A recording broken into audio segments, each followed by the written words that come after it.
Jack Parker pressed both children against his chest and kept walking. His boots had given out 3 miles back. His coat was soaked through. He didn't know their names. He didn't know if they were still breathing. He just walked. That Valentine's morning in 1882, a broken drifter with nothing to his name made a choice that would cost him everything he didn't have and give him everything he never knew he needed. If this story moves you, subscribe to our channel and drop your city in the comments. I want to see how far this story travels. Jack Parker had not planned to be alive on Valentine's Day. That wasn't self-pity talking. It was arithmetic. He'd ridden out from Cheyenne with 43 cents, a horse that was older than good sense, and enough dried beef to last him 3 days if he ate slow. The beef was gone. The horse, a gray mare he'd never bothered to name, which he now regretted, had gone lame outside Millbrook, Colorado, and he'd left her with a farrier who hadn't charged him, which was either generosity or pity, and Jack couldn't tell the difference anymore. He was walking the last 4 miles into town when the storm broke. Not drifting snow, not a light dusting. A full, white wall of wind and cold that hit him sideways and knocked the breath clean out of his lungs. He pulled his hat down, tucked his chin, and kept moving. A man who stopped moving in weather like this was a man who didn't get up. He almost missed them. Almost. He'd stepped off the main trail to cut through a stand of bare elms. Shorter path, less wind. And that's when his boot caught something soft buried under a ridge of snow. He stumbled, caught himself on a tree trunk, and looked down. A hand. Small. Blue at the fingernails. Jack dropped to his knees so fast he didn't feel the impact. He swept the snow back with both arms and found them. 2 children, curled together like they'd been trying to disappear into each other for warmth. A girl and a boy. The girl was older, maybe 8, her dark hair frozen in strands across her face. The boy was smaller, maybe 6, his lips the color of a winter sky. "Hey," Jack grabbed the girl's shoulder. "Hey, open your eyes." Nothing. "Come on now." He shook her, gentle but firm. "Come on, miss. I need you to open your eyes for me." The girl's lashes fluttered, just barely, just enough. "There you go," Jack exhaled. "There you go. Stay with me." He had no blanket. He had no fire. He had a wool shirt, a canvas jacket with 2 missing buttons, and 43 cents. He stripped the jacket off, wrapped it around both children. It barely covered them. And then he picked them up. He didn't think about it. He just did it. He stood with 110 pounds of near-frozen children pressed against his chest, turned back into the wind, and started walking toward Millbrook. The town of Millbrook, Colorado, on Valentine's Day of 1882, was the kind of place that celebrated itself. Red ribbons tied to porch posts, paper hearts in the general store window. Mrs. Calloway at the bakery had been up since 4 in the morning, making sugar cookies in the shape of hearts, and the smell of them carried halfway down Main Street. Jack staggered onto that street, looking like something the blizzard had chewed up and spit out. People stopped. People stared. A woman in a blue coat grabbed her companion's arm. A man outside the barber shop took one look and stepped back inside. A boy of about 12 stood frozen on the boardwalk with a paper bag of candy in his hand, watching Jack with wide, serious eyes. Jack didn't care about any of them. "Clinic," he said, to no one and everyone. "Where's the clinic?" Silence. "Somebody!" His voice cracked. The cold had done something to his throat. "Somebody tell me where the clinic is.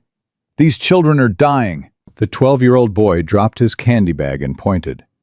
"End of the street. Miss Williams' place. The green door." Jack nodded once, tucked the children closer, and kept walking. He kicked the green door 3 times because his hands weren't free. Nothing. He kicked it again, harder. "Hello? Anybody in there? I need help." The door opened. The woman standing in the doorway was not what he expected. He didn't know what he expected. Some grandmotherly type, maybe. Soft around the edges. Alice Williams was 30 years old, compact and straight-spined, with dark eyes that assessed the situation in about 2 seconds flat. "Bring them in," she said, and stepped back. Jack carried the children inside and laid them on the examination table. It was barely wide enough for both of them, but he positioned them carefully, the girl on her back, the boy curled on his side. "How long have they been in the cold?" Alice was already moving, pulling blankets from a cabinet, a stethoscope from around her neck. "Don't know. I found them maybe 20 minutes ago. They were under a snow ridge." "Are they yours?" "No." She looked up at him for just a second. Then she looked back at the children. "Names?" "I don't know." Alice pressed the stethoscope to the girl's chest, listened, moved it, listened again. "Her heartbeat is weak, but it's there." She moved to the boy. "His is worse." She straightened. "You need to get out of my way." Jack stepped back. He was shaking now, not from cold, though the cold had gotten into his bones, but from something else. Something he didn't have a name for yet. "There's a stove in the back room," Alice said, not looking at him. "Wood stacked beside it. Light it." "I can light the stove, sir. That's the most useful thing you can do right now." He went and lit the stove. The next 20 minutes were the longest of Jack Parker's life, and that included a cattle drive that went wrong in New Mexico and a bar fight in Cheyenne that should have killed him. He stood in the doorway between the back room and the examination room and watched Alice Williams work. She moved without wasted motion. Warm water heated slowly, dry blankets replacing wet ones. She talked to the children while she worked. Low, steady, calm. The kind of voice that didn't ask permission to be trusted. "You're going to be all right," she told the girl. "You're safe now. You're inside. Can you hear me, sweetheart? Squeeze my hand if you can hear me." The girl's fingers twitched. "Good girl," Alice said. "Good girl. Stay awake for me." Jack watched her hands, sure and steady, and felt something shift in his chest that he couldn't account for. The boy wasn't moving. "Is he—" Jack started. "He's breathing." Alice didn't look up. "His temperature is critically low." "Don't ask me questions right now." Jack shut his mouth. He went to the wood pile and brought more wood. He kept the stove burning. He found a kettle and heated water without being asked. He didn't know what else to do, and doing something was the only way he knew to stop the fear from eating him alive. At some point, Alice said, "There's coffee on the shelf." He made coffee. He set a cup near her elbow. She didn't thank him, but she drank it without stopping what she was doing. The girl woke up first. Her eyes opened, dark brown, scared, and she sat up so fast she nearly rolled off the table. Jack was across the room in 3 steps. "Easy," he put a hand on her shoulder, careful, like she was something that might shatter. "Easy now. You're okay. You're safe." "Sam!" The girl grabbed his arm with both hands, her grip surprisingly fierce for someone who'd been half frozen 20 minutes ago. "Where's Sam? Where's my brother?" "He's right here." Jack moved so she could see the boy. "See? Right there." The girl stared at her brother, at the blankets wrapped around him, at Alice, who was sitting beside him with her hand on his wrist, watching his face. "Is he going to be okay?" the girl asked. Jack looked at Alice. Alice said, "I'm working on it." The girl looked back at Jack. She hadn't let go of his arm. "What's your name?" "Jack," he said. "Jack Parker." "I'm Emma," the girl said. "Emma Holt." He's Sam. He's 6. She swallowed. Our mama and papa, they got sick. The influenza. They're... She stopped, pressed her lips together hard, didn't cry. There was something in the way she held herself that was too old for 8 years. We were trying to get to town. Jack's jaw tightened. He kept his voice level. How long were you out there? Since yesterday morning. Emma looked down at her hands, at the blue tinge still fading from her fingernails. We stopped when it got too dark and too cold. Sam wouldn't stop shaking. I tried to. I covered him with my coat. I must have fallen asleep. The room was quiet. Alice had her back to them, but Jack saw the slight drop in her shoulders. Just a fraction. Just enough. You did good, Jack said quietly. You kept him alive. I didn't do anything, Emma said. You stayed next to him. You covered him. You didn't quit. Jack looked at her steadily. That ain't nothing, Emma. That's everything. Emma looked at him for a long moment with eyes that were too careful, too measuring, too old. You're not from here, she said. No, ma'am. Where are you from?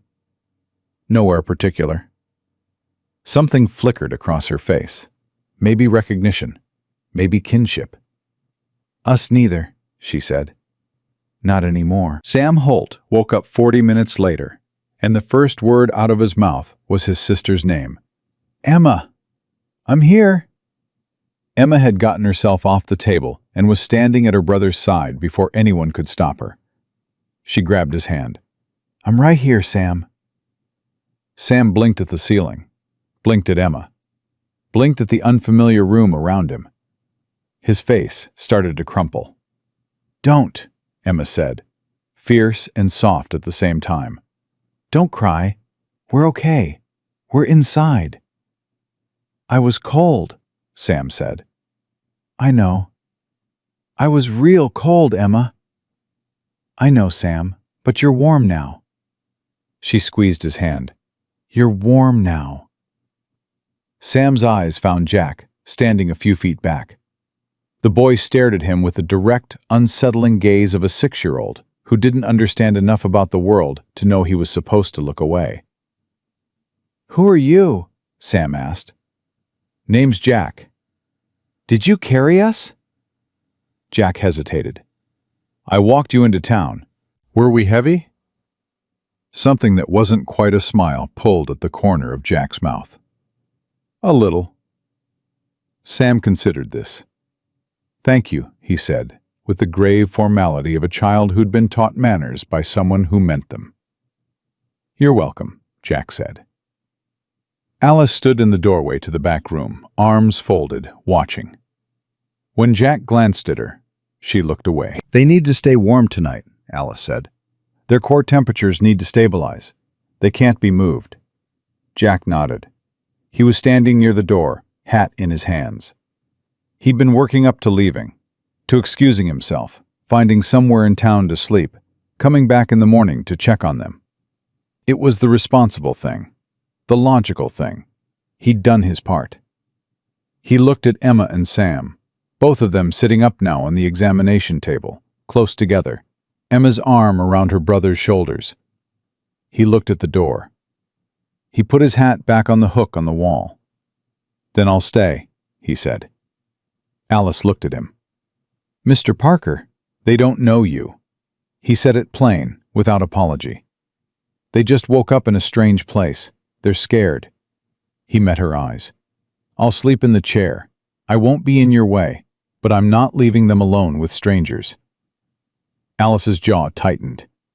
I am a medical professional, sir. I know that, ma'am.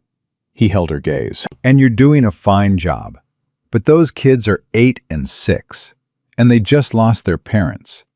And the last time they trusted an adult to keep them safe, the world went sideways on them. His voice stayed even. So I'll be in the chair. A long pause. The chair is not comfortable, Alice said. I've slept on worse. Another pause. Then, there's stew on the stove. From this morning. It's probably still hot. It wasn't a welcome, exactly, but it wasn't a refusal. Thank you, ma'am, Jack said. He fed the children first. Emma ate like she was making up for yesterday, quick and focused, barely pausing between bites. Sam ate more slowly, still a little dazed, but he cleaned his bowl. Alice sat across the small table and watched them eat with an expression that Jack couldn't read. He'd seen doctors before, the kind who kept their feelings locked behind glass so they could do their work without breaking. He recognized the look. He also recognized when the lock was working harder than usual. "You got family?" Emma asked Alice between spoonfuls. Alice's expression didn't change. "No." "We don't either," Emma said. "Not anymore." She said it matter-of-factly, the way a child says the plainest and most devastating things. "But we have each other." She glanced at Sam. "And Mr. Jack." Jack looked up. Emma looked at him with those two old eyes. "You're staying, right? You said you were staying." The room felt very quiet. "Tonight," Jack said carefully. Emma studied him. She was measuring something. What exactly, he wasn't sure. Trust, maybe. Or the likelihood that trust would get her somewhere besides hurt. "Okay," she said. Then she went back to her stew. Under the table, Sam had stopped eating. Jack felt something bump his knee. He looked down. Sam had moved his chair 3 inches closer to Jack's without making a sound about it. Jack didn't say anything. He just shifted his chair slightly to make the distance smaller. Across the table, he caught Alice watching. She dropped her gaze to her bowl. But not before he saw it, whatever it was that crossed her face for just a second. Whatever it was, she kept it to herself. After the children were settled, both of them falling asleep almost mid-sentence, wrapped in Alice's spare blankets on the wide examination table, Jack found himself standing in the small front room with nothing to do and nowhere to be. Alice was washing the supper dishes. She had her back to him. She hadn't said more than 12 words in the last half hour. Jack picked up a dish towel. "You don't need to do that," Alice said. "I know." He picked up a bowl she'd set to dry and dried it anyway. Silence. "You're a drifter," Alice said. Not an accusation, just a fact she was putting on the table. "Yes, ma'am." "Where were you headed?" "South, mostly. Work where I can find it." "And you have—" "Nothing worth counting." He set the bowl down. 43 cents and a lame horse. Alice scrubbed at a pot. "And you walked into a blizzard." "Didn't have much choice about the blizzard. It kind of came to me." "You could have left them." Jack was quiet for a moment. "No," he said. "I couldn't." Alice stopped scrubbing. She didn't turn around, but she stopped.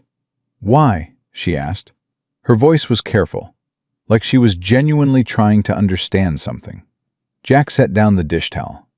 He looked at the back of her head, the dark hair pinned up, a few strands loose from the day's work. And he gave her the honest answer, because he was too tired for anything else. "Because they're children," he said. And there wasn't anybody else. The pot in the sink, the sound of water, the fire in the stove. Alice turned around. Her expression was different now. Not closed off, not behind glass. Something in it was open, just slightly, just around the edges. "They don't have anyone," she said. "I know." "If they have no family to claim them—" She stopped, started again. "The county will put them in the children's home in Denver. It isn't—" She pressed her lips together. "It isn't a kind place."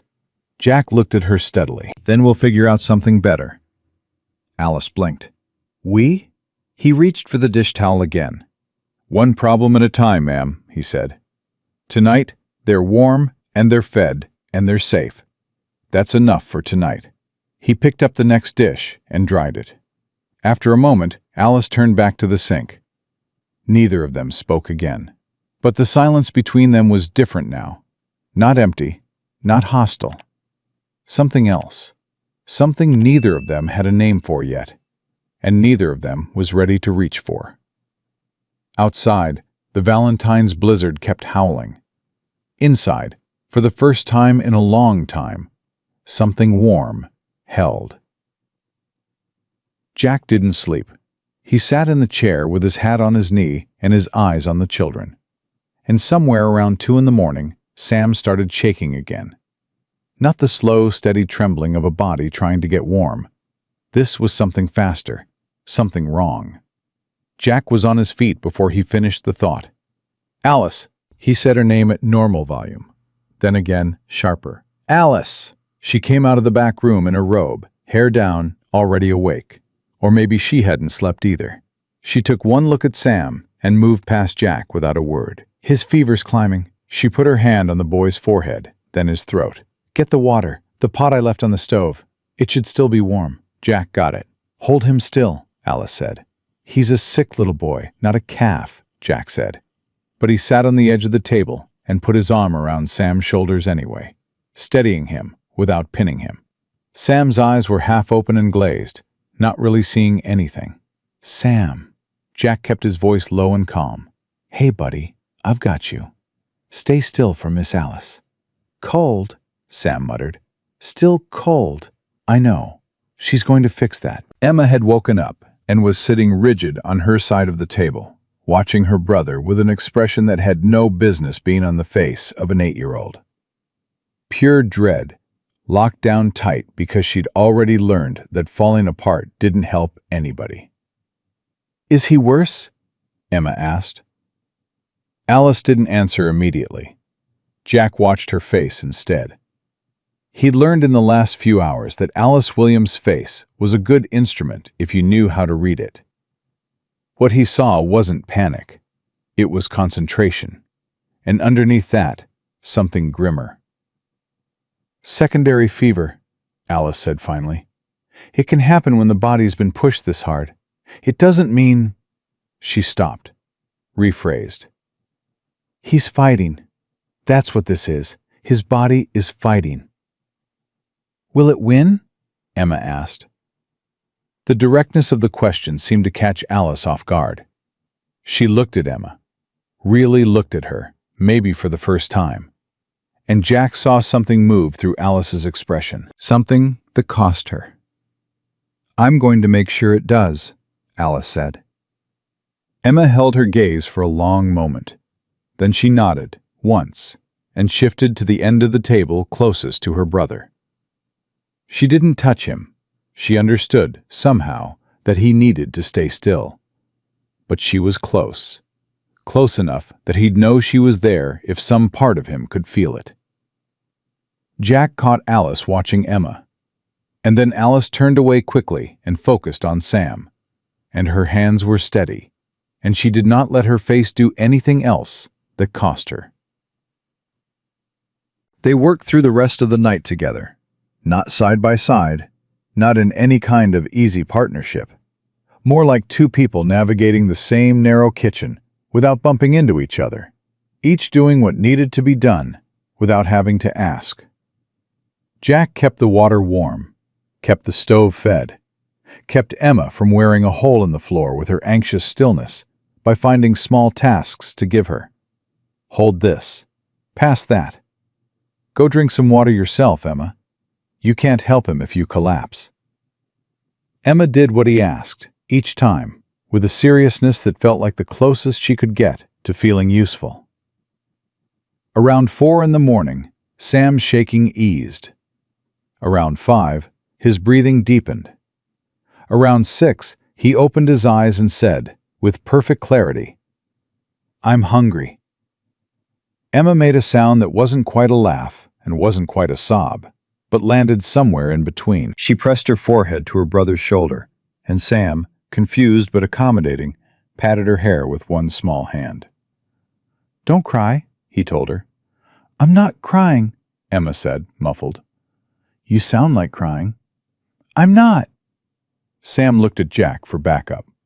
Jack pressed his lips together and kept his expression neutral. "You look a little like crying," Sam said to his sister, diplomatically. "Samuel Holt, I will—" Emma pulled back and wiped her face with the back of her hand and lifted her chin. "I am perfectly fine." Sam patted her hair again, magnanimously. Jack turned away and looked at the wall and got himself under control. From the back room he heard Alice open a cabinet, close it. The familiar sounds of someone putting themselves back together in private. Millbrook woke up early on the day after Valentine's, the way small towns do, all at once and with opinions. Jack was aware of the talk before anyone said a word to his face.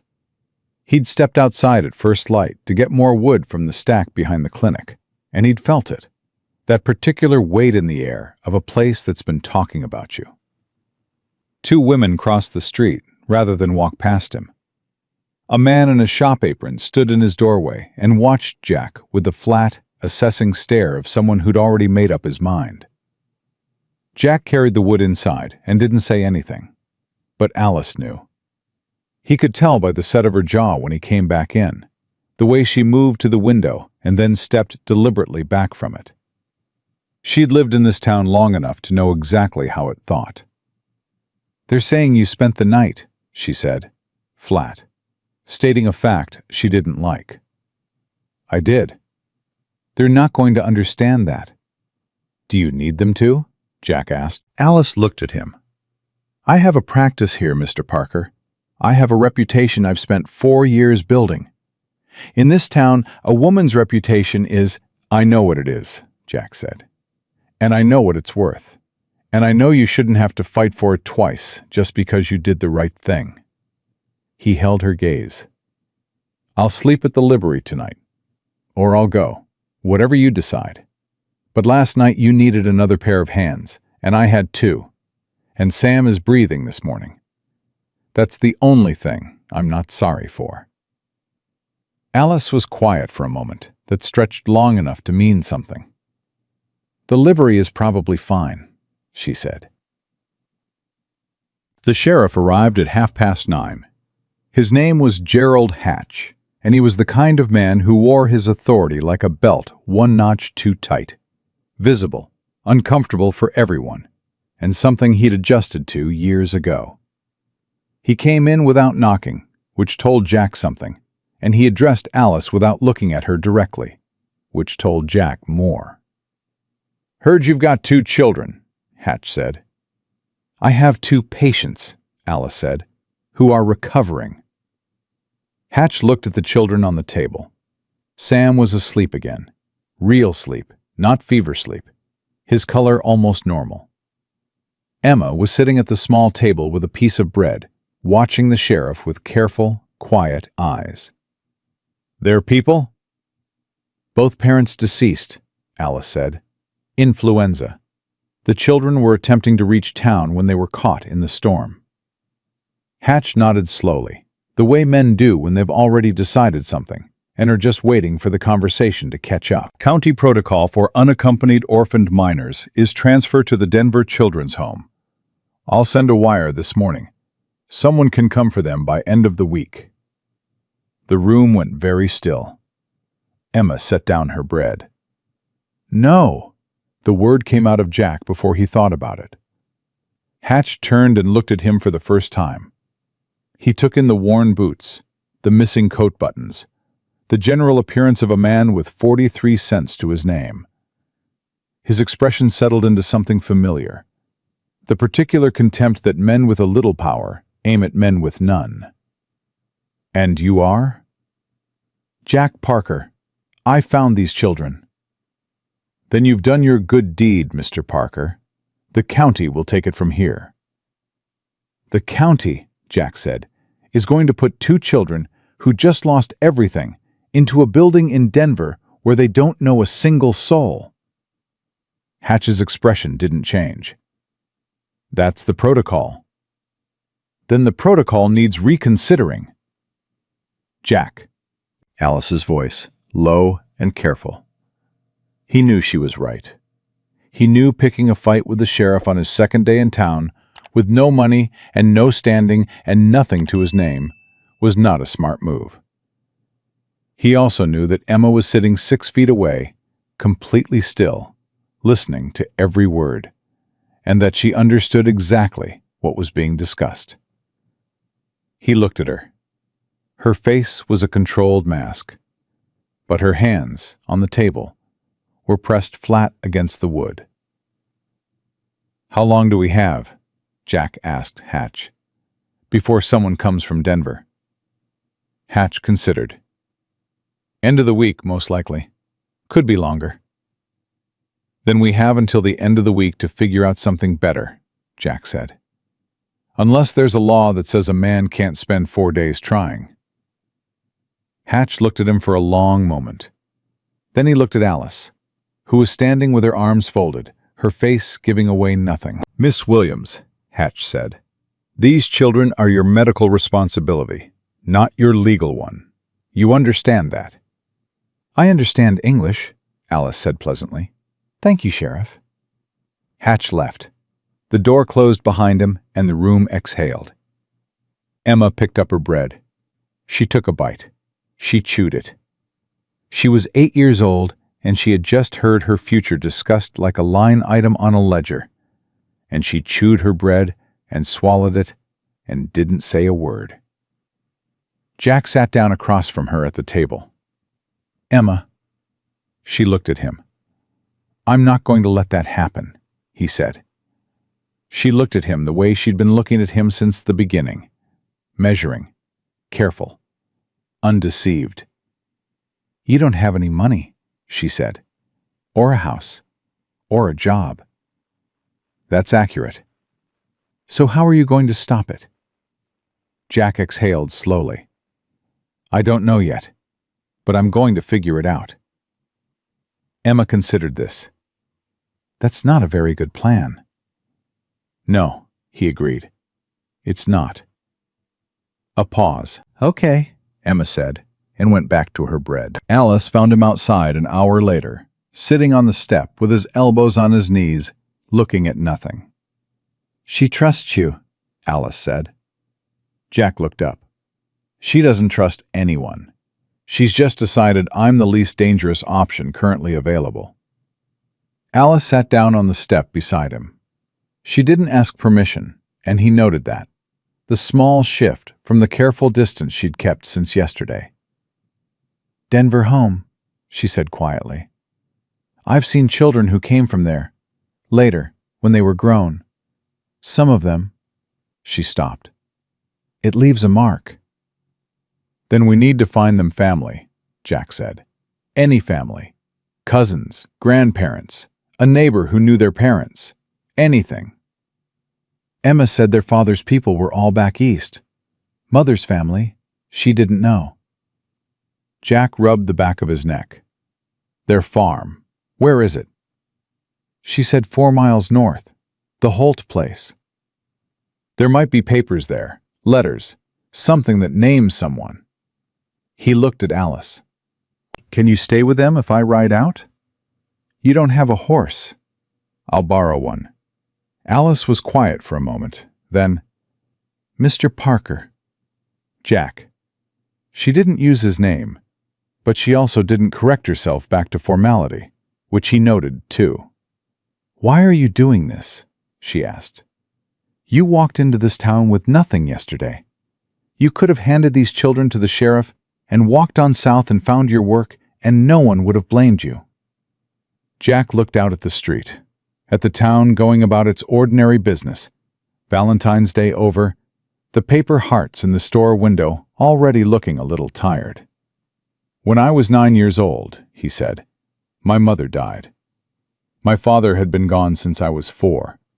The county sent me to a home in Kansas." He kept his voice level, matter of fact. "I ran away when I was 11. Lived on the road till I was old enough to hire on as a hand." He paused. "I know what it feels like to be on that table, being talked about like a problem that needs to be categorized and filed away." Alice didn't say anything. "Those two kids in there," Jack said, "they still have each other. That's more than I had. But if they get separated or put somewhere that takes that away from them—" He stopped. "I can't let that happen. I know I got no legal ground to stand on. I know I got no money and no name in this town. But I can't walk away from it." The step was narrow. Their shoulders were almost touching. "You were an orphan," Alice said. "Yes, ma'am." "So was I," she said. He turned and looked at her. She was looking straight ahead, at the same nothing he'd been studying. "Grandmother raised me till I was 12, she said. Then she passed. I worked for my education, every cent of it." She paused. "I know what it is to be handed around to whoever will take you and be grateful for the scraps of kindness you managed to collect." The street. The town. The ordinary sounds of a Tuesday morning. "So you understand," Jack said. "I understand," Alice said. Neither of them moved. Then Emma appeared in the doorway behind them, Sam at her hip like she'd been carrying him since he was born. "Sam wants to know if there are more biscuits," Emma announced. Alice stood up. "There are not, but I have oats, and if he's hungry enough to ask, he's well enough to eat them." "He'll eat them," Emma confirmed. "He'll eat anything." "A quality I admire," Alice said, and went inside. Sam looked at Jack. "Are you coming?" Jack stood up from the step, brushed off his knees. "Yeah," he said. "I'm coming." The man showed up just after noon. He came in through the front door with the particular confidence of someone who expects the room to rearrange itself around him. Tall, broad through the shoulders, with a good coat and clean boots, and the kind of smile that worked fine at a distance. "I heard there were 2 children brought in," he said to Alice, not looking at Jack. "Emma and Samuel Holt." He produced the smile again, wider. "I'm their uncle, Robert Holt. I came as soon as I heard." Emma went rigid. Jack noticed. Alice noticed. Neither of them said anything yet. Emma slid off the table and stood up straight, and her face was doing something complex and careful that Jack couldn't entirely read. She looked at this man, this Robert Holt with his clean boots and his large smile, and something moved through her eyes that she immediately locked down. "Emma, sweetheart," Robert Holt said, spreading his arms. "Don't you recognize your Uncle Robert?" Emma looked at him for a long moment. Then she said, very quietly, "My papa didn't have a brother." The room went still as a held breath. Robert Holt's smile didn't falter. He was good. Jack had met men like him before, men who practiced their expressions in mirrors. "Your father and I were estranged, honey. Family troubles. But you're my blood, both of you, and I'm here to take you home." "Where's home?" Emma asked. "Denver.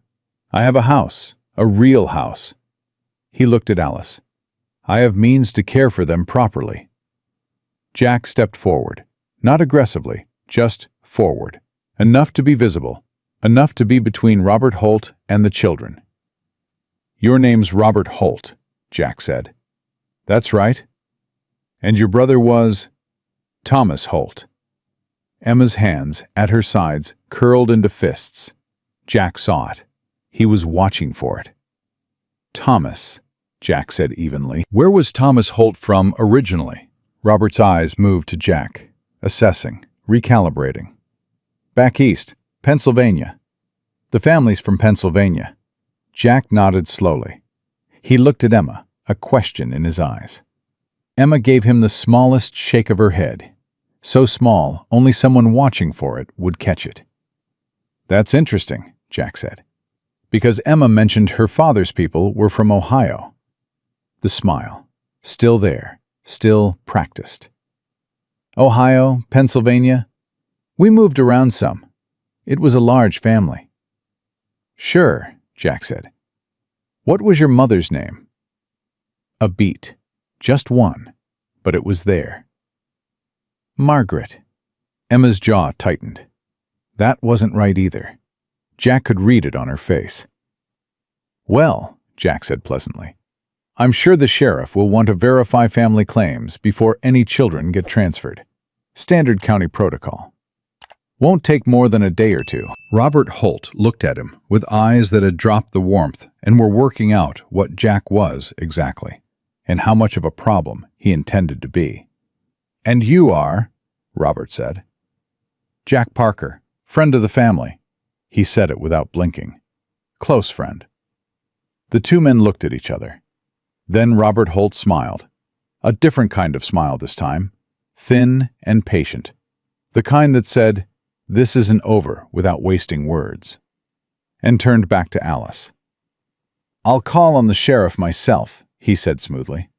I look forward to getting this sorted quickly. The children have been through enough. He looked at Emma. You'll be all right, sweetheart. Uncle Robert is here now. Emma said nothing. The door closed. Jack turned to look at the children. Sam was watching the door with his thumb in his mouth, which he'd probably been told not to do, but no one mentioned it. Emma was standing with her arms crossed over her chest, every muscle in her small body tight as wire. Emma, Jack said carefully. He's lying, she said. I know. My papa had no brothers. He told me. He said his family was all gone before he married Mama. She looked at Jack, and for the first time since yesterday morning, there was something raw in her face that she wasn't quite managing to keep locked down. Why would someone pretend to be our uncle? We don't have anything. We're nobody. Jack looked at Alice. Alice was already thinking it. He could see it in her face. Your family's farm, Jack said quietly. Emma, did your parents own the land? Did they have a deed? Emma blinked. Papa had papers. He kept them in the tin box under the floorboard in the bedroom. She paused. He said the land was the one thing nobody could take. The one thing nobody could take. Jack looked at Alice again. Someone, Alice said quietly, apparently disagrees with that. Outside, they could hear Robert Holt's clean boots on the boardwalk, walking in the direction of the sheriff's office. And Jack Parker, with 43 cents to his name, and no horse, and no legal standing in the county of Millbrook, Colorado, understood that the clock had just gotten a great deal shorter. Jack was out the door before Alice finished her sentence. He didn't have a plan. He had a direction, which was toward the sheriff's office. And he had about 4 minutes before Robert Holt got there first and started laying whatever groundwork a man with clean boots and a practiced smile lays when he needs a story to stick. Jack, Alice's voice, sharp, from the doorway behind him. He turned. Don't walk in there swinging, she said. Hatch already doesn't like you. You give him a reason, he'll lock you up and hand those children over before sundown. Jack stopped. Breathed. She was right. He knew she was right. Then what? He said. Alice pulled her coat off the hook by the door. Then we walk in there together. A drifter with nothing to his name makes a complaint? It's noise. A drifter and the town's only medical professional make the same complaint. She buttoned the top button with the precise efficiency of a woman who made decisions fast and didn't revisit them. That's a different conversation. Jack looked at her for a moment. You sure? You said your reputation. I said a lot of things before I'd had enough sleep, Alice said. Are you coming or not? He came. They caught Robert Holt on the boardwalk outside the sheriff's office, his hand already on the door. Mr. Holt, Alice said. Holt turned. His smile appeared, automatic, like a reflex. Miss Williams, I was just going to speak with... So were we, Alice said. Shall we all go in together? Save time? Holt looked at Jack. Jack looked back at him with the specific blankness of a man who has decided to let a situation unfold rather than force it. "Of course," Holt said, and held the door. Sheriff Hatch looked up from his desk with the expression of a man who'd been hoping for a quiet Tuesday and was not getting one. He got all three of them at once. Holt went first because he'd had more practice at rooms like this. He was smooth, measured, sympathetic about the children's loss, appropriately humble about the family estrangement with his brother, ready with what sounded like specific details until you listened for the edges and noticed how none of them quite touched anything verifiable. He had no papers. He explained this away efficiently. A house fire, 2 years prior, took most of the family documents. He'd been living in Denver since. He was a man of some business standing. He named 2 men Hatch would know, Jack noted, and Hatch nodded slightly at each name, which meant Holt had done reconnaissance before arriving. He was not an amateur.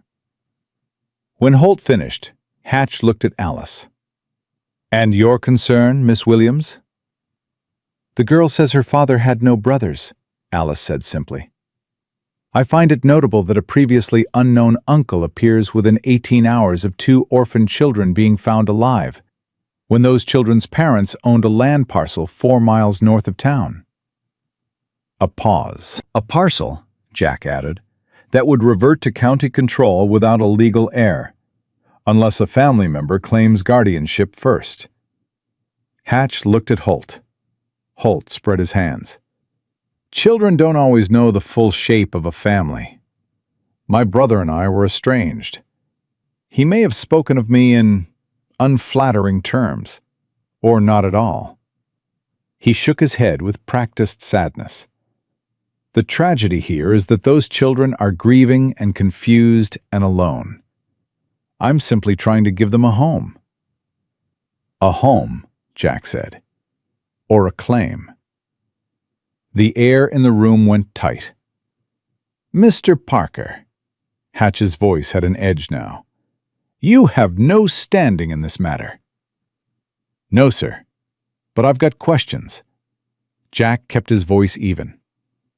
"Mr. Holt, what was your brother Thomas's wife's given name?" Holt looked at him steadily. "Catherine." Emma had not said her mother's name. Jack didn't know if that was right or wrong. He filed it. "And the name of the children's farm?" A fraction of a beat. "The Holt place. That's the county name for it. Did Thomas have a name for it himself?" Nothing on Holt's face moved. "Not that I recall." Jack nodded slowly. "Seems like a man would remember his brother's farm having a name. Families tend to call their land something." "Jack," Alice said quietly, not stopping him, just pacing him. Hatch leaned back in his chair. "Here's where we stand. Mr. Holt's claim requires verification. That takes time. In the meantime, the children remain in Miss Williams' medical care." He looked at Holt. "You're welcome to remain in town while this gets sorted." Holt smiled. "I wouldn't dream of leaving without them." He said it warmly. He said it like a loving uncle.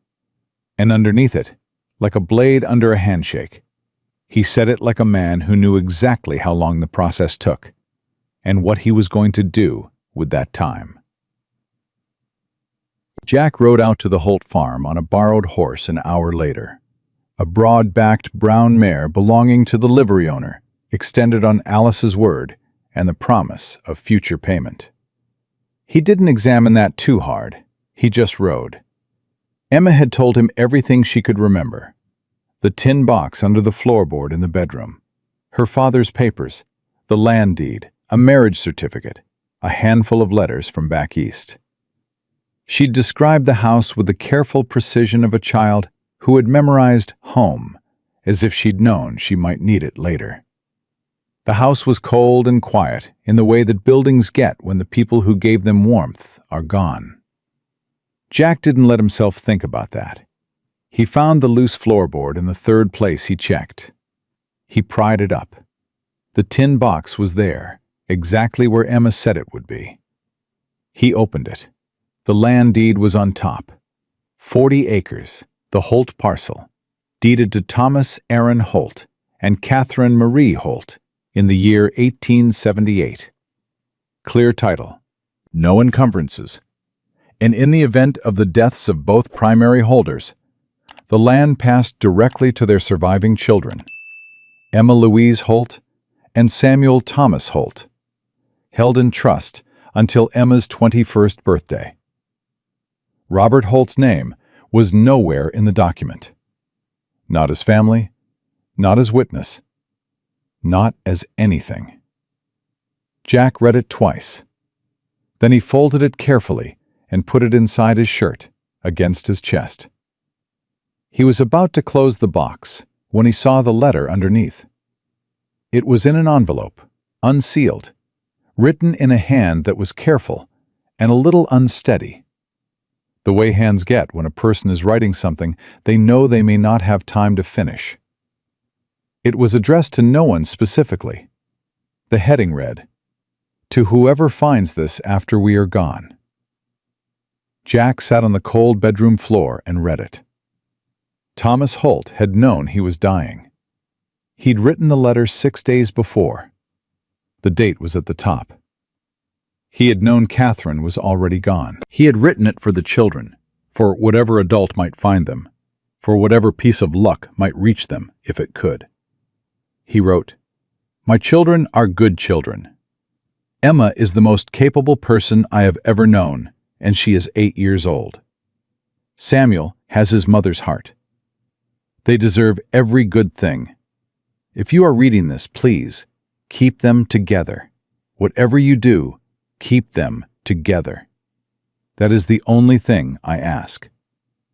And then, at the bottom, in slightly different ink, as if added later, "There is a man named Robert Crane who has been asking about this land.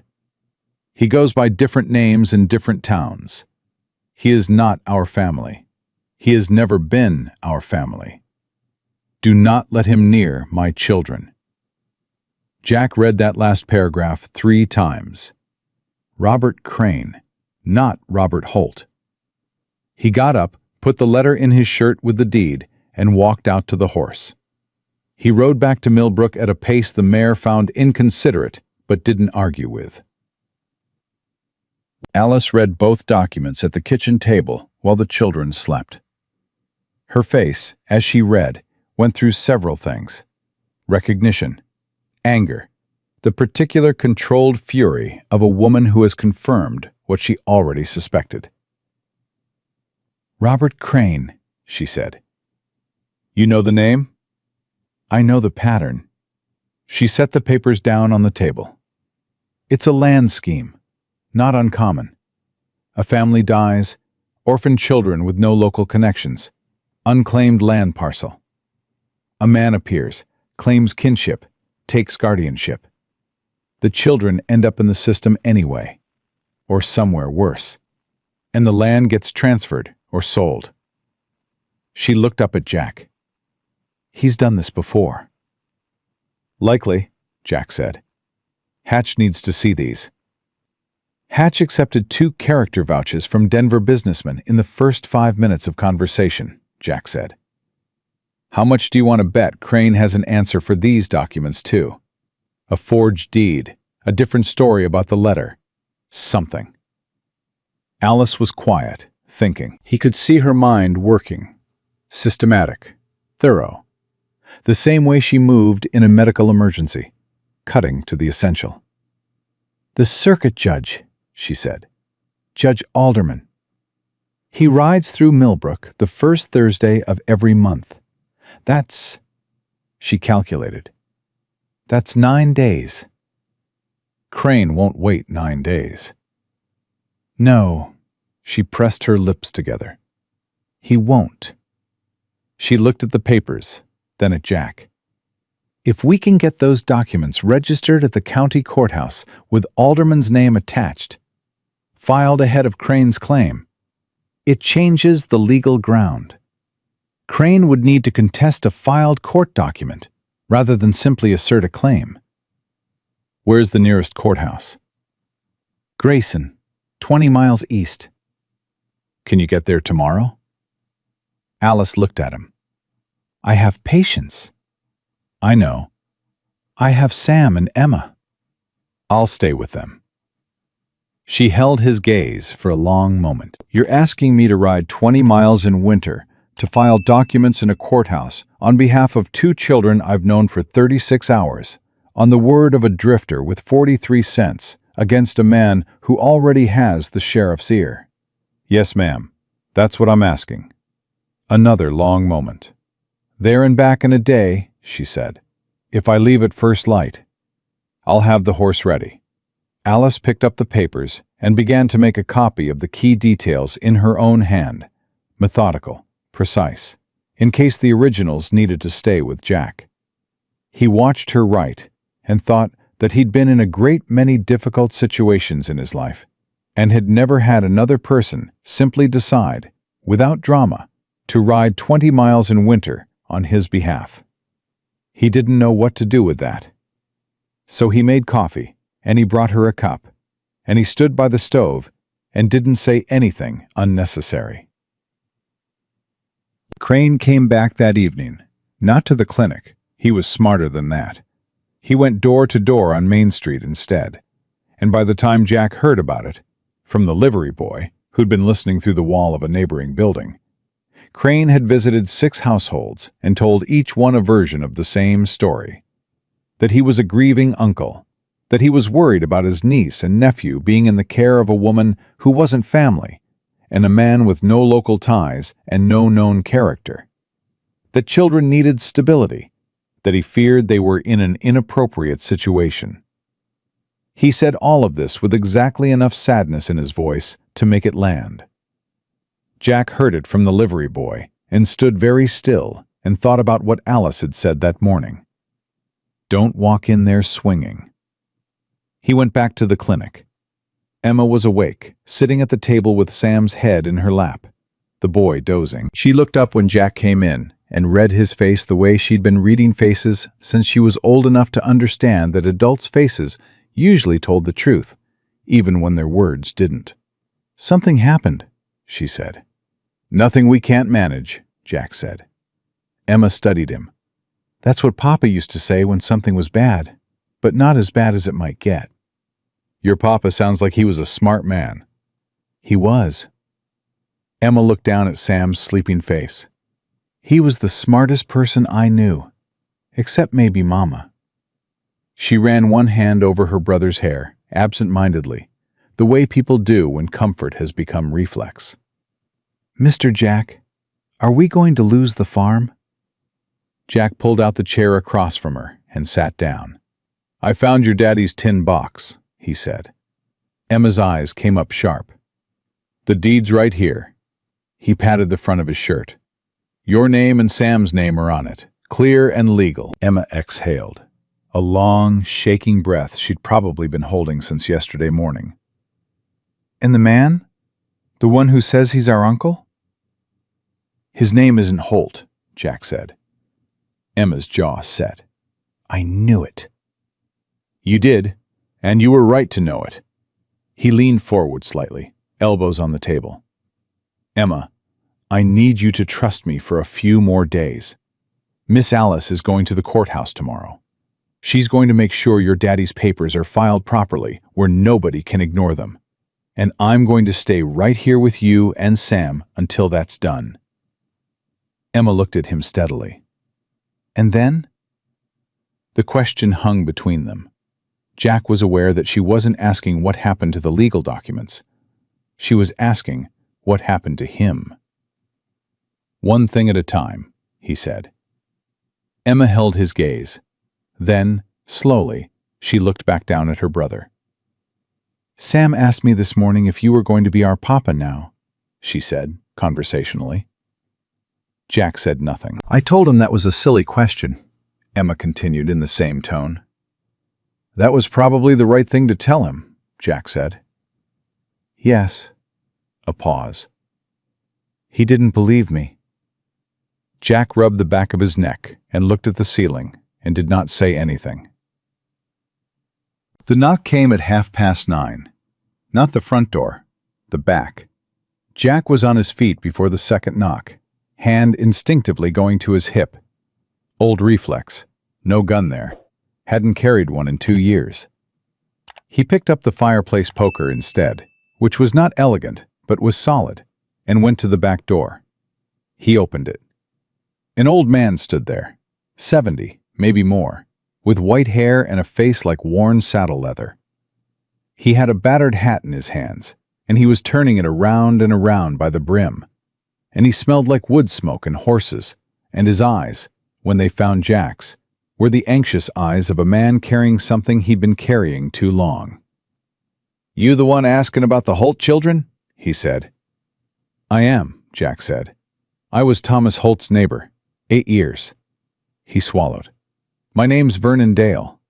I ain't talked to the sheriff because—" He stopped, started again. "Hatch and that Denver fellow had a long conversation at the saloon this afternoon. Real friendly conversation. I saw it from across the street." Jack opened the door wider. "Come in, Mr. Dale." Vernon Dale came in, hat still turning in his hands, and stood in Alice's kitchen with the posture of a man who is not sure how much time he has. "Thomas told me about his brother," Vernon said. "Or the man who claimed to be his brother. He showed up at the farm twice last fall, wanting to buy the land. Thomas said no both times. Third time—" Vernon stopped. "Third time, Thomas told me if anything happened to him, to look out for the children. That there was a man who'd want that land bad enough to make things convenient for himself." The kitchen was very quiet. "You think Crane had something to do with the influenza?" Jack said. "I think influenza moves slow," Vernon said. "And those two went down fast. Real fast. Both of them inside of a week." He looked at Jack with eyes that were old and tired and certain. "I can't prove it. I ain't got documents. I've just got 8 years of knowing a healthy man and his healthy wife. And I got a story that doesn't sit right." Jack put the poker down against the wall. "Will you say that to a judge?" he asked. Vernon turned his hat around one more time. "That's why I knocked," he said. Alice appeared in the doorway from the front room, where she'd been listening. She looked at Vernon Dale with the careful face of a woman processing something that changed the size of the problem. Then she looked at Jack. "I'm going to need a bigger box," she said quietly, "for these documents." Vernon Dale sat down at the table, and in the front room, on the examination table, Emma lay still, with her arm around her brother, eyes open, staring at the ceiling, listening to every word through the thin wall between rooms. She was 8 years old. She had just heard a man suggest that her parents may not have simply gotten sick and died. She didn't make a sound. She pressed her lips together, and she breathed, and she held her brother tighter. And she stared at the ceiling, and she did not make a single sound. Because Emma Holt had learned something in the last 48 hours that some people never learn at all. That falling apart was a luxury, and the people who loved you couldn't always afford it. She would fall apart later. Right now, she listened. Vernon Dale slept in the chair that Jack had claimed for himself the night before. Jack didn't sleep at all. He sat at the kitchen table with Thomas Holt's documents spread in front of him. The deed, the letter, Alice's handwritten copies. And he thought about Robert Crane. And he thought about a man named Thomas Holt writing a letter 6 days before he died. And he thought about what Vernon Dale had said. Influenza moves slow. Those two went down fast. He didn't have proof. He had a pattern, and a dead man's warning, and an old neighbor's testimony, and the gnawing certainty in his chest that time was the enemy now. Alice had gone to bed at midnight, with strict instructions to herself to be up at 4. Jack had watched her go and thought that she was the most quietly determined person he'd ever met, which was saying something, because he'd spent 12 years on the frontier and met people who survived things that should have killed them on pure stubbornness alone. At 3:30, he heard her moving in the back room. At 3:50, she appeared in the kitchen doorway, fully dressed, her medical bag over her shoulder, her hair pinned back with the particular precision of a woman who understood that how you presented yourself was sometimes the only weapon you had. She looked at Jack, at the documents, at the untouched coffee in front of him, at the circles under his eyes, and she said, "You didn't sleep." "I'm fine." That wasn't a question. She picked up the documents, organized them with quick efficiency, and tucked them into her bag. "The children are still asleep?" "Yes." "Vernon?" Jack tilted his head toward the front room. Snoring. Alice pulled on her coat. "I'll be back before dark." "Alice." She turned. He didn't know what he'd been going to say. Something about being careful, maybe.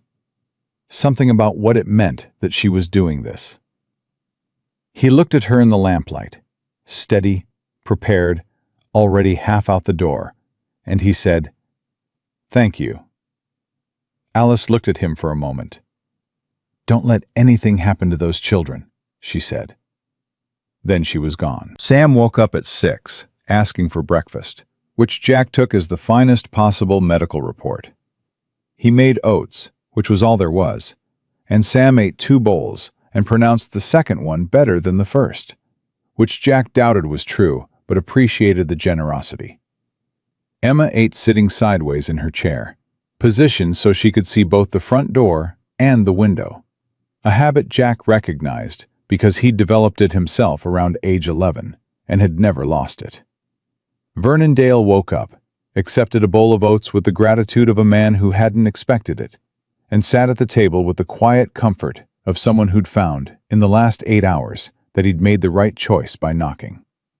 "Your daddy talked about you two all the time," Vernon told Emma and Sam between bites. "Proud as a man gets." Sam looked up. "What'd he say?" "Said Emma could outwork any hand on the farm and outthink most of the men in town." Vernon glanced at Emma, who had gone very still. "Said Sam had a way with animals that was something to see. That the horses came to him like they knew him." Sam's face did something complicated and young. "We had a horse named Button," he said. "I know. Gray mare. Your daddy bought her off me 3 years back." Sam looked at his bowl. "She's still at the farm." "I'll go check on her," Vernon said, "once this is settled." Sam looked up.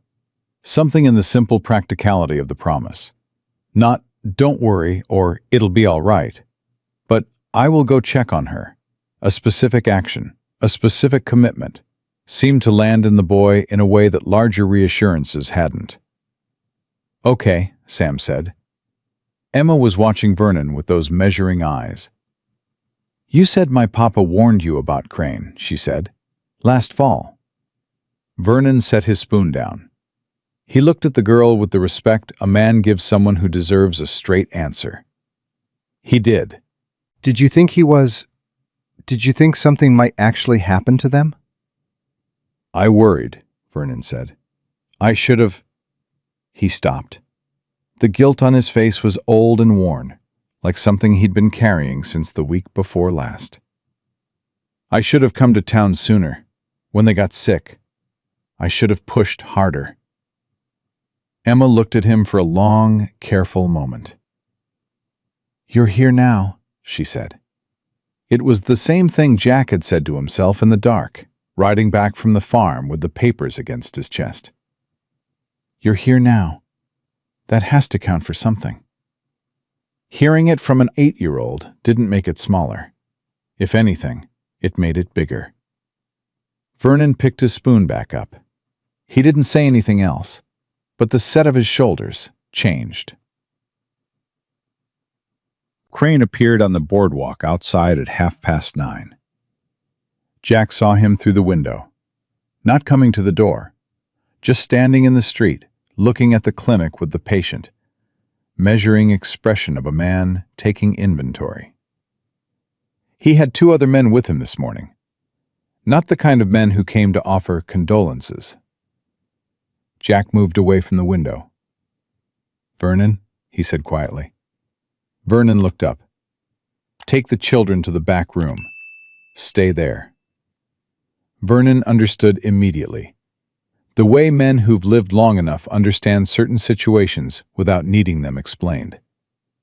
He got up, said to Emma and Sam with the calm authority of a grandfather, "Come on, you two, let's get out of Mr. Jack's way," and herded them through the back without fuss. Sam went without question. Emma went as far as the doorway and then turned back. "Jack," she said. "I'm fine, Emma." "I know you're fine. I'm going to be right here." She pointed to a spot just inside the back room doorway where she could hear everything and stay out of sight. "If you need me—" "I won't need you," Jack said.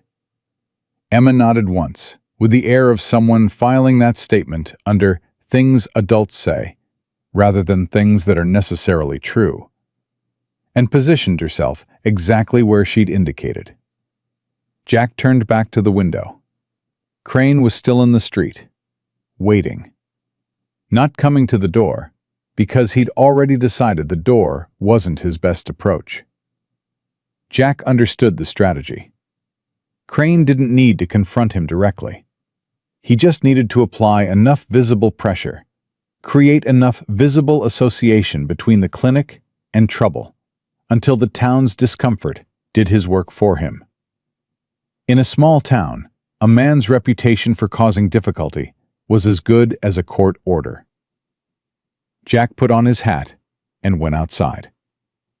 The cold hit him, but he'd stopped noticing cold somewhere around hour 48 of this situation.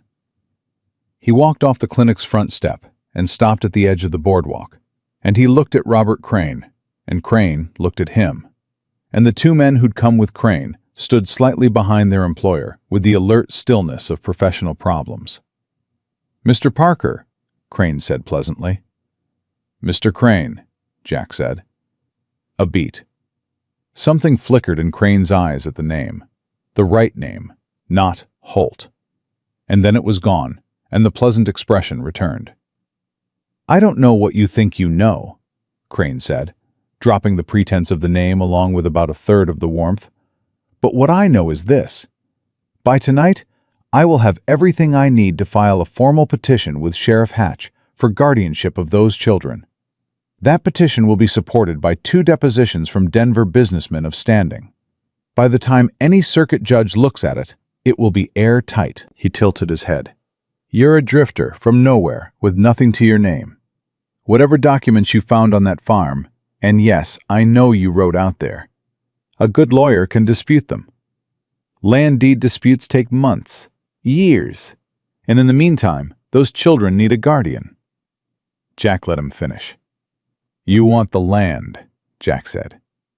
"I want what's right for those children. How much is the parcel worth?" Crane's smile held. "I don't know what you mean." "Sure you do. 40 acres north of town, good water access, clean title. What's that running these days?" Jack watched the man's face. "Because I think you've done this before, and I think you're good at it, and I think you've had this conversation with yourself already. What the land is worth versus what it costs to acquire. And I think the math works out in your favor, which is why you're standing here, instead of moving on to an easier situation." The smile was thinning. "I think," Crane said quietly, "that you are a man with nothing to lose and nothing to offer, inserting himself into a legal matter that does not concern him. And I think that if you persist, I can make your remaining time in Millbrook considerably more unpleasant than it's already been."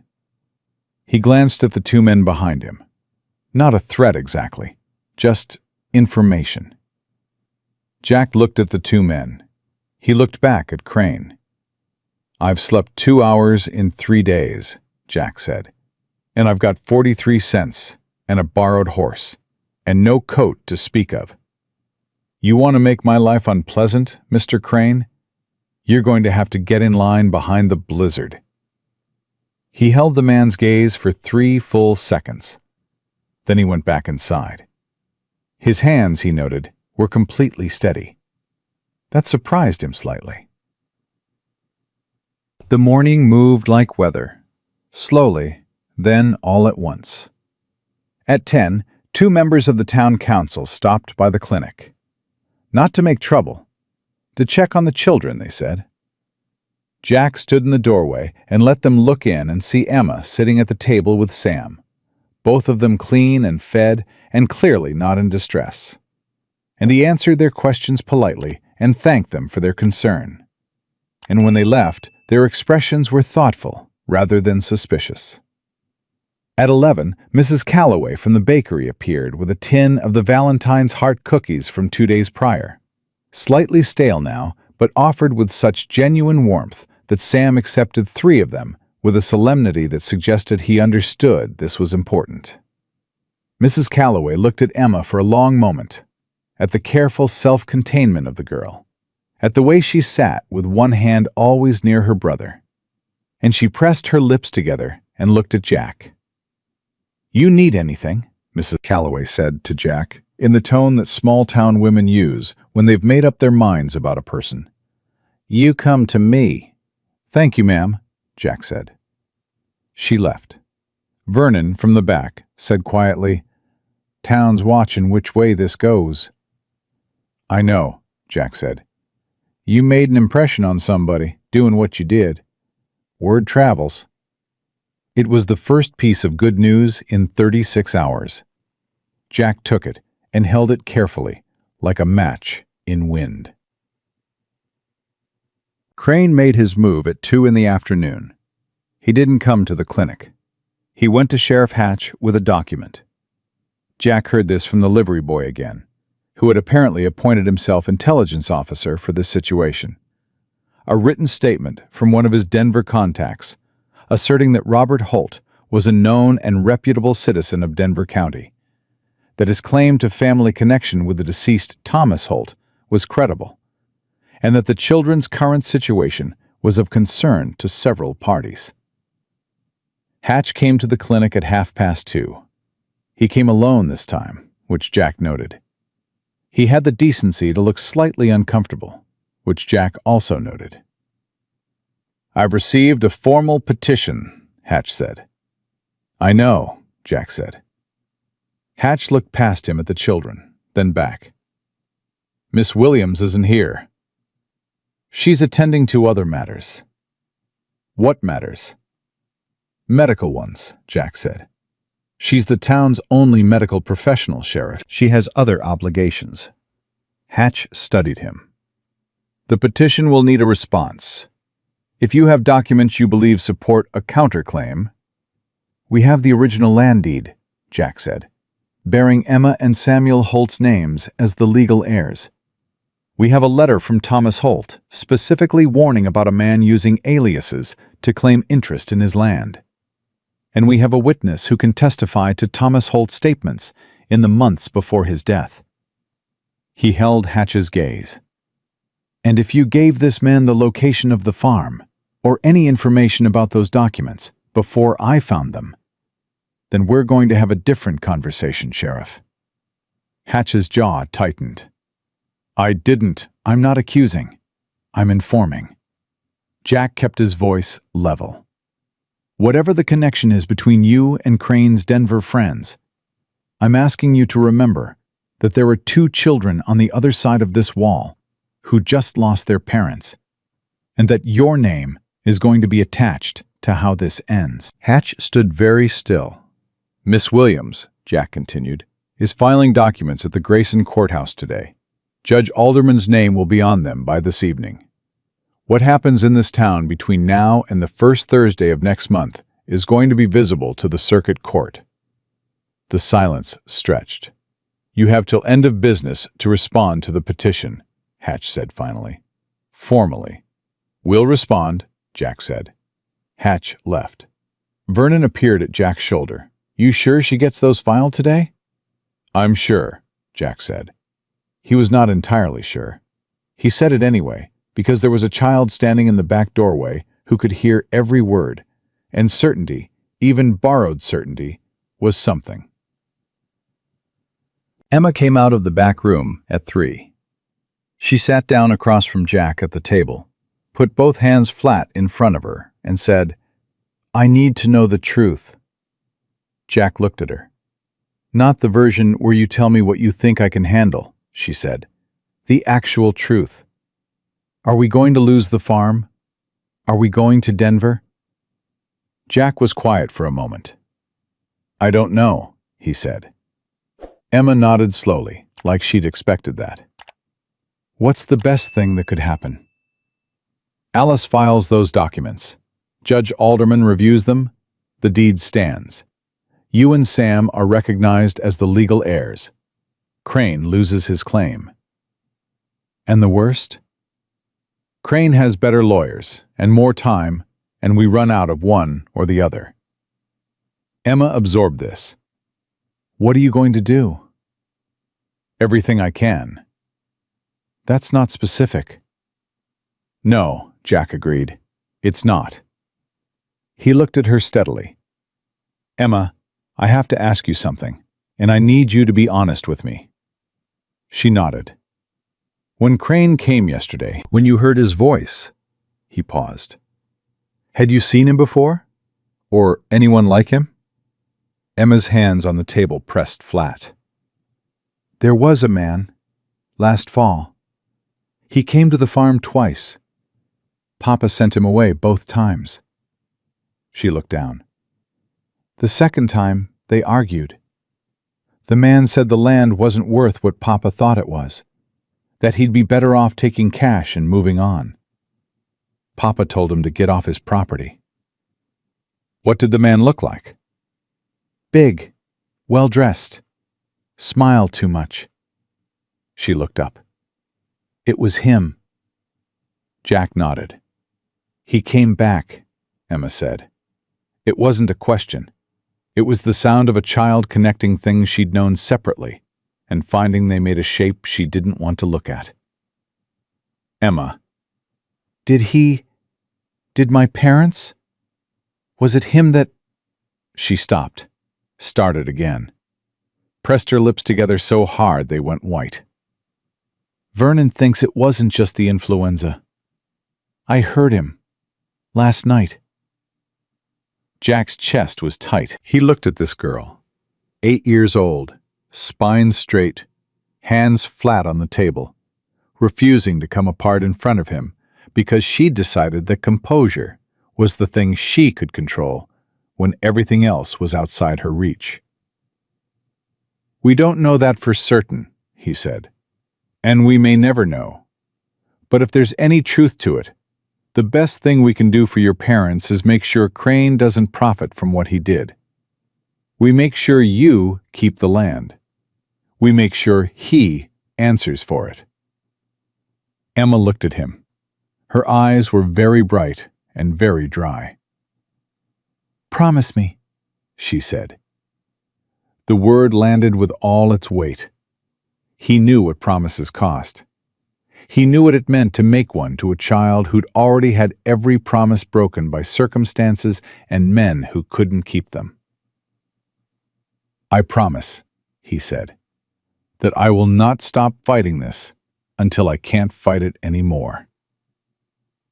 Emma held his gaze. "That's a careful promise." "It's an honest one." Another long silence. Then Emma nodded once, with the gravity of someone signing a contract. "Okay," she said. Sam appeared behind her, mouth ringed faintly with cookie crumbs, apparently having eaten a fourth heart cookie when no one was looking. He looked at the two of them at the table with the mild curiosity of a 6-year-old who knew something serious was happening, but trusted, without question, that the adults had it in hand. "Is Miss Alice coming back?" Sam asked. "Before dark," Jack said. Sam considered. "Will she bring anything?" "She's going to a courthouse, Sam, not a market." Sam looked thoughtful. "Courthouses probably don't have cookies." "Probably not." Sam accepted this with equanimity and went back to Vernon. Emma stayed at the table. "She'll make it," Emma said quietly. Not a question, a decision. The way people choose to believe things, not because they're certain, but because certainty is sometimes something you have to build from the outside in. She'll make it, Jack said. Alice rode back into Millbrook at 20 minutes before sundown. Jack heard the horse before he saw her, and he was out the door before the thought finished. She came down the main street at a canter, her coat dusty from the road, her hair loosened from the day's riding, and she pulled up at the clinic with the controlled exhale of a woman who has been holding herself together for 9 hours and can now, just slightly, let go. She had a document in her hand, folded, stamped. Filed, she said. Alderman's clerk signed it personally. The deed and Thomas Holt's letter are entered into county record as of 3 o'clock this afternoon. She held out the receipt, stamped with the courthouse seal. Crane will need to contest a filed court document now, in open court, in front of a judge. Jack took the document. He read it once. Then he looked up at Alice on the horse, windburned and tired and completely steady. "You made it," he said. "I told you I would." She dismounted, handed the reins to the livery boy who'd appeared from nowhere in the way that livery boys do, and walked past Jack toward the clinic door. "How was Sam? Did he eat?" "4 cookies and 2 bowls of oats." "Good." She paused at the door. "And Emma?" Jack looked at the courthouse stamp in his hand. "She asked me to promise," he said. Alice turned. "I promised," Jack said. Alice looked at him for a moment, at the lines around his eyes, at the set of his jaw, at whatever it was the 2 days and 43 cents and a borrowed horse had done to the shape of his face. "Then we'd better not let her down," Alice said. She went inside. Jack stood on the step for 1 moment with a stamped document in his hand and the cold around him and the last of the daylight going down behind the buildings. And he thought about a man named Thomas Holt who'd written a letter 6 days before he died, asking whoever found it to keep his children together. "That's the only thing I ask." "I hear you," Jack said quietly, to no one in particular. Then he went inside, and he shut the door against the cold, and he got back to work. The night before the hearing, Jack didn't pace. He'd learned somewhere along the way that pacing was just fear wearing out the floorboards, and he was too tired for fear. He sat at the kitchen table with a cup of coffee he didn't drink and Thomas Holt's letter in front of him. Alice's copy, the careful handwriting, the words he'd memorized by now. And he thought about what the morning was going to bring. Vernon Dale had made his decision formal. He'd gone to Alice's second bedroom and written out a signed statement in his slow, deliberate hand, every word chosen like a man laying stones.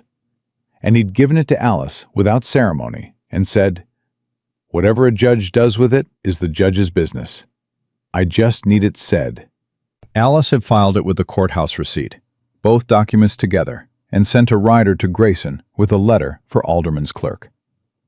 Whether the clerk would bring it to the judge's attention before Thursday was outside their control. Most things, Jack had learned, were outside his control. That had never stopped him from trying. "You should sleep," Alice said from the doorway. "I will." "You said that last night." "I meant it last night, too." He looked up at her. "How are the children?" "Sam is asleep. Emma is pretending to be asleep." Alice came in and sat across from him at the table. The same chair, the same table, the same lamp between them. They'd spent more hours at this table in 4 days than most people spent in a year. "She's been pretending to sleep for about an hour. I checked twice." "She's thinking." "She's been thinking since the moment she woke up in this clinic," Alice said. "That child has been carrying the weight of this entire situation with a steadiness that most grown men couldn't manage." She paused. "She's 8 years old, Jack." He knew. He'd been thinking about it all evening, about Emma's hands flat on the table, about "promise me," about the way she'd accepted his careful promise with the gravity of someone who'd learned that full promises were a thing people offered and then failed to keep. "What happens if Alderman doesn't move on it Thursday?" Jack said. "Crane's petition goes to Hatch. Hatch rules on guardianship." "And Hatch?" "Hatch is a man who had a friendly drink with Robert Crane and 2 Denver businessmen," Alice said. "I don't know what that means definitively, but I know what it looks like." Jack nodded. "Then it has to be Thursday." "Yes." Alice folded her hands on the table. "It does." Outside, Millbrook was quiet. Inside, the stove ticked and settled, and the lamp between them burned low, and they sat in the particular silence of 2 people who have said all the useful things and are now just keeping each other company in the dark. "Alice," Jack said. She looked at him. "When this is over—" He stopped, started again. "I want you to know that whatever happens, I'm—" Another stop. He looked at the letter on the table. He was not a man who'd had much practice saying the thing he meant directly. "I'm glad I kicked your door," he said finally. Something shifted in Alice's face. Not the controlled, professional expression, not the careful distance. Something underneath those things. Something she usually kept for rooms she was alone in. "So am I," she said. She got up and went to bed. Jack sat with his cold coffee and Thomas Holt's letter and the sound of the stove, and for the first time in 4 days, the knot in his chest loosened just slightly. Just enough. Thursday came hard and fast. Judge Alderman arrived in Millbrook at 9 in the morning, 2 days early. Jack heard the horses and was at the window in 3 seconds. A coach, 2 riders, the formal bearing of a traveling court. He turned from the window and found Alice already pulling on her coat. "Someone got word to him," she said. "Vernon's rider," Jack said. "He moved it up." "Or Crane did," Alice said, "because he found out we filed." They looked at each other. It could be either. It could be both. The hearing could go in Crane's favor if he'd had time to prepare a counter-argument, if his Denver connections had sent affidavits ahead, if Alderman was a man whose ear could be reached by the right voices before he walked into the room. "Emma," Jack said. "I'll get her." "Don't tell her it might go wrong," Alice paused. "She already knows it might go wrong. She's known since the first morning." She met his eyes. "Don't underestimate her." She went to get the children. Jack put on his hat. The hearing was held in the back room of the general store, the largest private space in Millbrook that wasn't a saloon. Judge Alderman was a man of about 60, spare and deliberate, with the particular authority of someone who had spent decades being the smartest person in rooms that tried to convince him otherwise. He set his papers on the counter and looked at the assembled room over his glasses and said, "We'll keep this orderly," in a tone that suggested he'd kept less promising situations orderly before. Crane was there, flanked by a man in a good suit who had lawyer written all over him. Hatch was present in his capacity as county sheriff. Vernon Dale sat in the back with his hat in his hands. Mrs. Calloway had come, and 2 members of the town council, and a handful of others. The quiet kind of crowd that forms when a town knows it's watching something that matters. Emma and Sam sat with Jack and Alice on the left side of the room. Sam was solemn, in the way that small children are when they understand the room is serious without understanding exactly why. Emma sat straight-spined, with her hands in her lap, and watched Judge Alderman with the focused attention of someone studying every possible piece of useful information. Alderman reviewed the filed documents first. He read them thoroughly, not quickly, not performatively, but with the actual attention of a man doing his job properly. He read the deed. He read Thomas Holt's letter.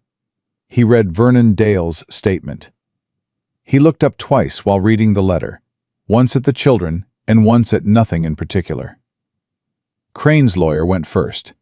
He was smooth and prepared, and he had 2 sworn affidavits from Denver, men of business standing attesting to Robert Holt's reputation and family connection. He had a family genealogy document that Jack hadn't seen before, handwritten, but bearing what appeared to be a notary stamp. He made the case efficiently, that his client was the closest living relative of Thomas Holt, that the children required a guardian, that the land should be held in trust under his client's management until the children reached adulthood. It was a good presentation. Jack watched Alderman's face while it was being made and learned nothing from it, which meant Alderman was better at his expression than most. Then Alice stood up. She didn't have a lawyer. She had the stamped courthouse receipt, the originals of the deed and letter, and 30 years of being the only medical professional in a frontier town, which meant she had more experience making herself heard by skeptical men than most attorneys twice her age. She presented the documents. She presented Vernon's testimony. Vernon stood and confirmed it with 2 sentences, direct and unembellished, the way honest men testify. She noted, calmly and specifically, that Thomas Holt's letter named a man using aliases who had approached the farm twice with intent to purchase the land, and that the physical description matched Robert Crane exactly. "The letter is not authenticated," Crane's lawyer said. "It was found in the family home by a witness," Alice said, "in the location specified by the eldest child, who confirmed its existence before it was retrieved. Thomas Holt's handwriting can be verified against the deed he signed in 1878, both documents now in county record." She placed both in front of Alderman. "The letter forms match, Your Honor."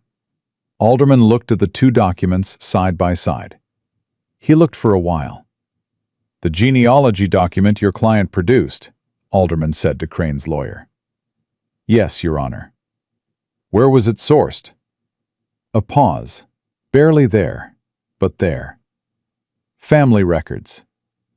"Which family records? Whose custody?" "My client's." Alderman looked at Crane. "Mr. Holt, is it? You maintain custody of family genealogy documents through a house fire that destroyed all other family records?" Crane's smile appeared. Practiced.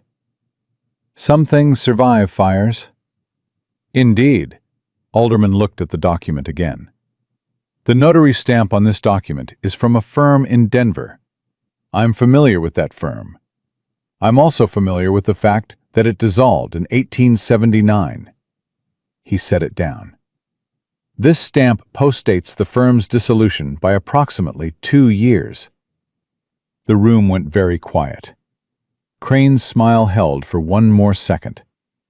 Then it didn't. "Your Honor," the lawyer started. "I'm not finished," Alderman said. He picked up Thomas Holt's letter again. He read the last paragraph aloud, in the flat, carrying voice of a man reading into record. "There is a man named Robert Crane who has been asking about this land. He goes by different names in different towns. He is not our family. He has never been our family." He set the letter down. "In my 31 years on the circuit bench, I have reviewed a number of fraudulent guardianship claims. They share certain characteristics." He looked at Crane. "You share those characteristics." Crane said nothing. "I'm referring your case to the territorial marshal," Alderman said, "on suspicion of fraud and potential investigation into the circumstances of Thomas and Catherine Holt's deaths. Sheriff Hatch, I've asked that Mr. Crane remain in Millbrook until the marshal arrives. I trust that's manageable." Hatch, who had been sitting with the carefully blank face of a man recalibrating his recent decisions, said, "Yes, Your Honor." Crane's lawyer was already leaning toward his client. Whatever he said was too low to hear. Crane sat very still, with the flat eyes of a man who has just watched the thing he built carefully collapse at a foundational level, and is now calculating what comes next. Jack watched him calculate, and made sure he could see that Jack was watching. Crane looked away first. Alderman ruled on the guardianship question at 11 o'clock. He ruled that Emma Louise Holt and Samuel Thomas Holt were the legal heirs to the Holt land parcel, that the deed stood as filed, and that no fraudulent claim of kinship could supersede a legitimate legal instrument clearly designating the children as beneficiaries. The question of guardianship was more complicated, because the law was more complicated. Alderman acknowledged this without apology. He was a man who dealt in what was true, not what was convenient. Temporary guardianship would remain with Alice Williams as the children's current medical caretaker, pending formal proceedings. Those proceedings would require a petition, character testimony, and a 30-day review period. 30 days. Jack heard the number and did the math. 30 days in Millbrook. 30 days to file the petition. 30 days to produce the character testimony that would tell a court that Alice Williams was a fit guardian for two children who needed one.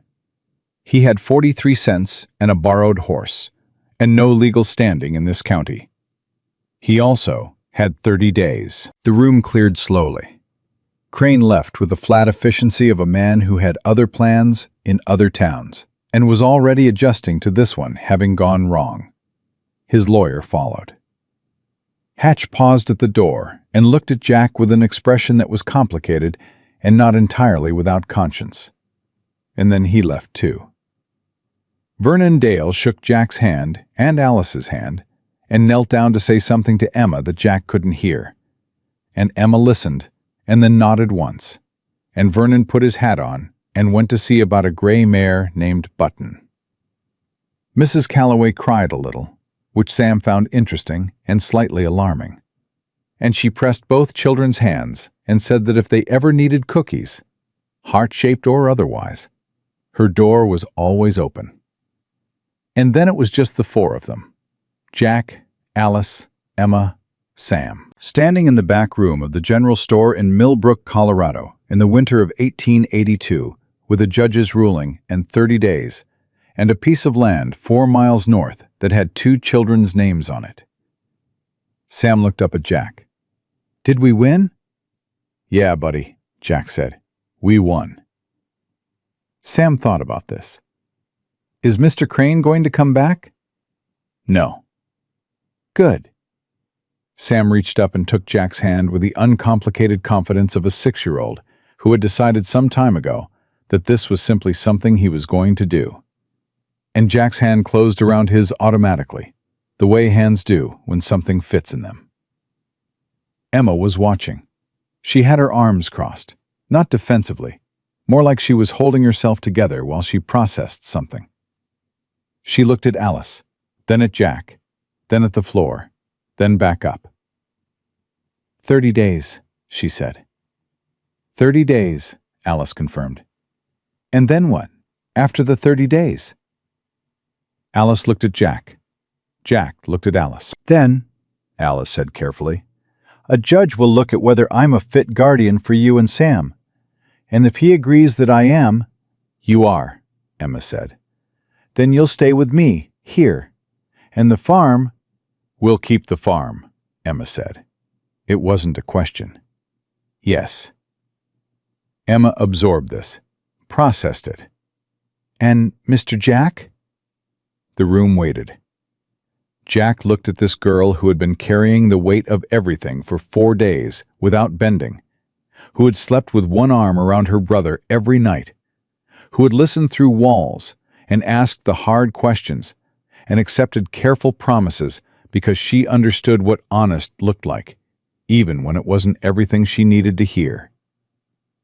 Emma, he said, I told you I'd fight this until I couldn't fight it anymore. You won. This fight, yes. He met her eyes. There are going to be other fights. Growing up on a farm without your parents is going to be hard. Making sure that land stays yours until you're old enough to manage it yourself. That's going to take somebody paying attention. He paused. I'm not going anywhere. Emma looked at him steadily.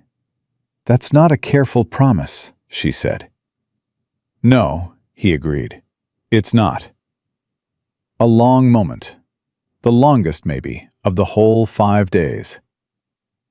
"Okay," Emma said. She uncrossed her arms. She didn't hug him. She wasn't there yet, and he knew it, and didn't push.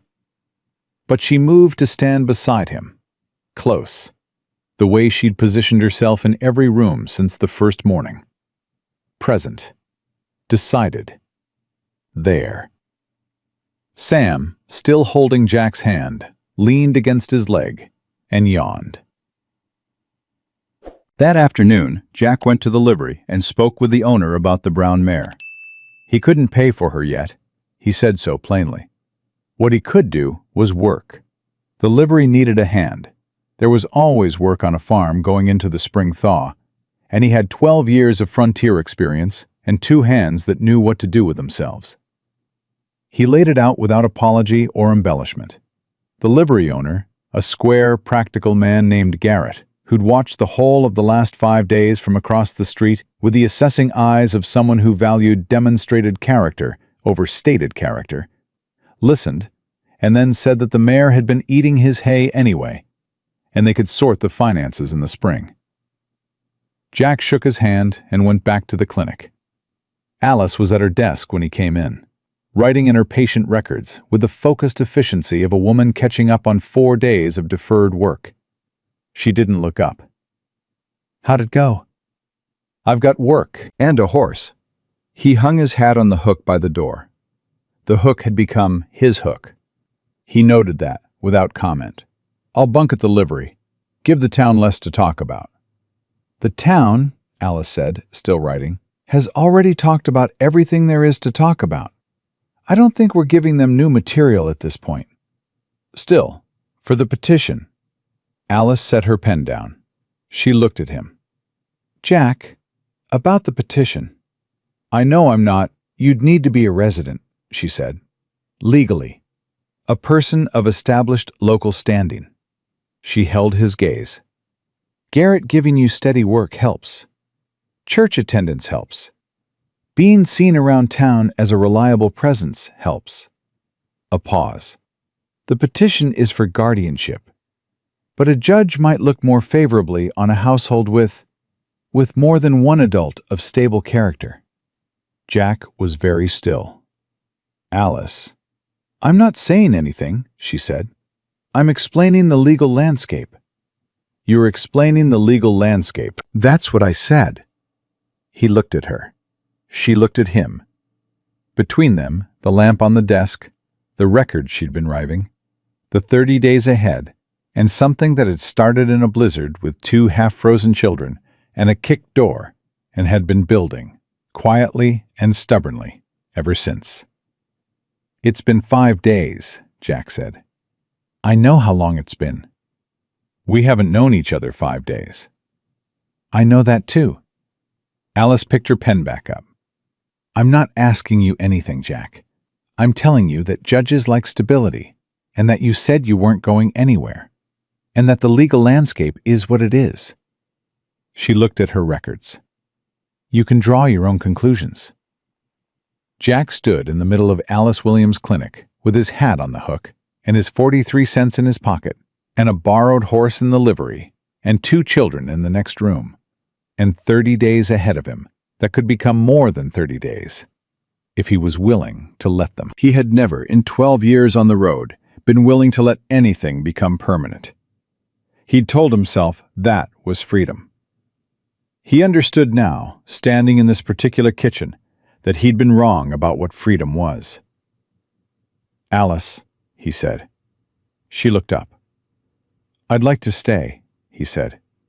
"Not for the legal landscape, not for the petition." He held her eyes.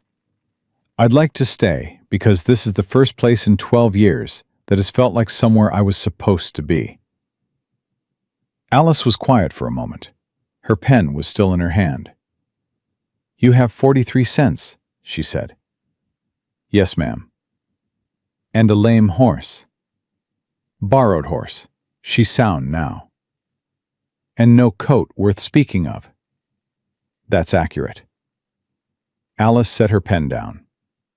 Mrs. Calloway's husband left a coat, she said. She mentioned it last week. Said it was taking up space. She held his gaze. I imagined she'd give it to someone who needed it. It wasn't yes. It was also, unmistakably, not no. It was a door, held open just enough. Jack Parker, who had walked into a blizzard on 43 cents and walked out the other side with something he didn't have a name for yet, understood exactly what it was. He picked his hat back up off the hook. I'll go speak with Mrs. Calloway, he said. Emma found him on the front step that evening, the way she often did when she had something she'd been turning over all day and was finally ready to put down. She sat beside him without preamble, pulled her knees up, and looked at the street. Sam asked me again, she said, if you were going to be our papa. Jack looked straight ahead. What did you tell him? I told him I didn't know. She paused. That was more honest than last time. Progress, Jack said. Emma was quiet for a moment. My papa would have liked you, she said. He didn't like men who talked a lot and didn't do anything. He said the measure of a person was what they did when no one was making them do it. She looked at Jack. You found us because you tripped over us. Nobody made you pick us up. Jack said nothing. Nobody made you stay, Emma said. Nobody made you go to the farm, or stand up to Crane, or... She stopped. Any of it. Emma, I'm not finished. She sat up straighter. I know you're not my papa, and I know Miss Alice isn't my mama, and I know nothing is going to be what it was. Her voice was steady, completely steady. But what it is, this, right here, is something, and I'm... She pressed her lips together, tried again. I'm glad you tripped over us. Jack looked at her for a long moment. Then he put his arm around her shoulders, careful, the way he did everything with her, because she was something that had been through a great deal and deserved to be treated accordingly. And she leaned against him, just slightly, the way people lean when they've been holding themselves up for too long and have finally found something solid enough to trust. They sat like that until the last of the daylight went down. Inside, Sam was telling Alice about Button the horse, with the passionate detail of a boy who needed someone to understand exactly how good that horse was. And Alice was listening, with the full attention of a woman who had decided, somewhere in the last 5 days, that listening to a 6-year-old talk about a horse was not an imposition, but a gift. And in the front room, on the hook by the door, Jack Parker's hat hung next to Alice's coat, and a new coat from Mrs. Calloway hung next to that, and the three of them together looked, to anyone who might have noticed, exactly like something that intended to stay. This was how it began, not with a grand declaration or a perfect plan, but with a tripped step in a blizzard, a kicked door, and 2 people who understood loss well enough to recognize what it looked like when something worth keeping finally showed up. Jack Parker had walked into Millbrook with nothing. He walked out of that winter with everything that mattered.